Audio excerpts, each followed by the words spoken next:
For this ensemble, it's not the music they'll be performing that's unusual, it's the orchestra itself. Europe's first to be made up entirely of black and minority ethnic players. The aim? To encourage people from underrepresented backgrounds to see this as a possible career path.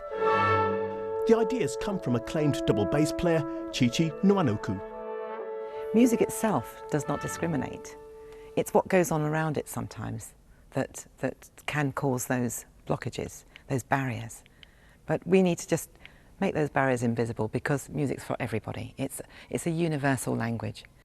One factor thought to be responsible for the low number of black and minority players is a lack of classical music in some children's cultural backgrounds, and for some less well-off families, there's the cost of learning an instrument.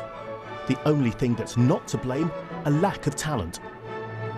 This might be an art form that's primarily about sound, but the orchestra knows the power of this kind of visual in changing a perception that's built up over hundreds of years that classical music is, for the most part, for people from a middle-class, white background.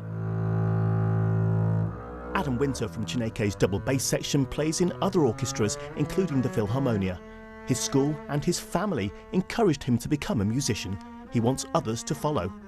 There's just so many black and ethnic minority people succeeding in all other forms of music that it seems silly not to try and harness some of the talent and, you know, get it into the orchestras.